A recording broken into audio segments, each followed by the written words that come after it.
that I admired, the famous people that I admired, were people like Lee Kuan Yew and Bill Gates. I thought that because they were successful, the easiest way to be successful was just to copy whatever they did and I would be successful too. And I believed that idea for a very long time, only until very recently. Last year, I was given an opportunity to be an intern at a creative company where I got to learn what leaders do. Leaders, according to my understanding now, are people who are able to lead a team. So tonight, allow me to tell you the story of two leaders during my intern experience. The first leader is the bossy boss, and the second leader is the nice boss. So let us begin. When the bossy boss first took up a project to organize a company launch, for our company to organize a company's launch, she already had a clear picture in mind. Like every other project that she took on, she had thought everything through. From everything as broad as the floor plan to things as minute as the scent, texture, and taste of the mocktails and hors d'oeuvres.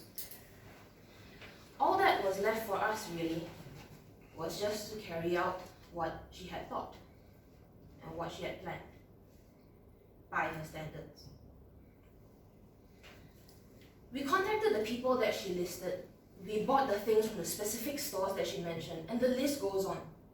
It was a lot of work. And all of us were annoyed at her all the time because she ordered us to do everything. Not only she had a fixed image in her mind, but she had very complicated methods to complete the most simple of tasks. For example, she would ask us to iron curtains by hand when we could have sent it to the dry cleaners. Or she would ask us to press dry flowers on cards one by one with irons that we brought from home.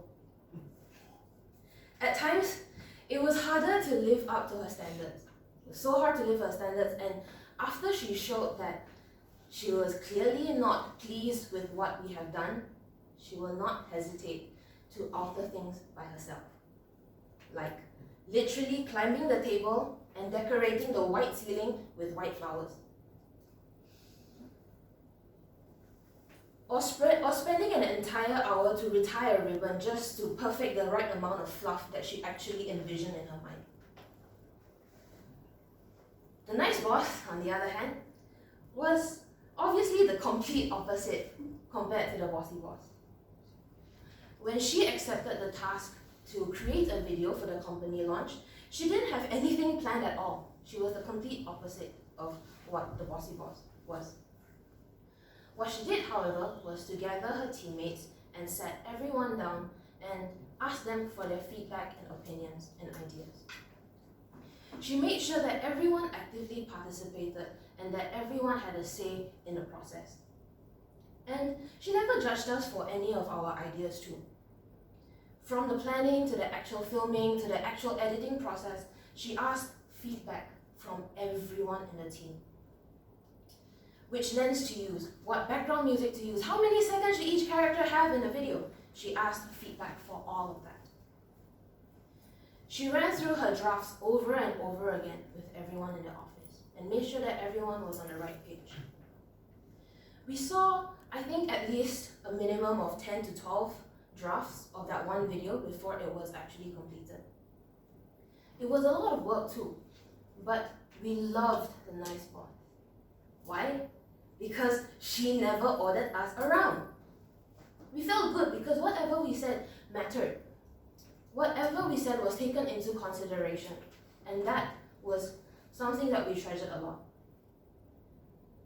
Raise your hands if you would like to work with the bossy boss. Raise your hands if you would like to work with the nice boss. There you go, me too. I wish that I had more opportunities to work with a nice boss. But looking back now, I realized that even though the bossy boss was seriously an annoying perfectionist, I have to admit that there was a silver lining to an experience working with her. You see, even though she was so specific or so particular on the way that she wanted things to be done, it helped greatly that because of her vision, we had clarity on what to do for every step of the project.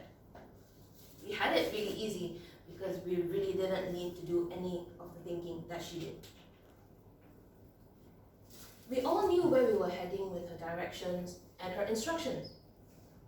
But in contrast, even though that working with a nice boss was overall a nice experience, it is hard for me to admit that there were a few moments that I grew really frustrated as well.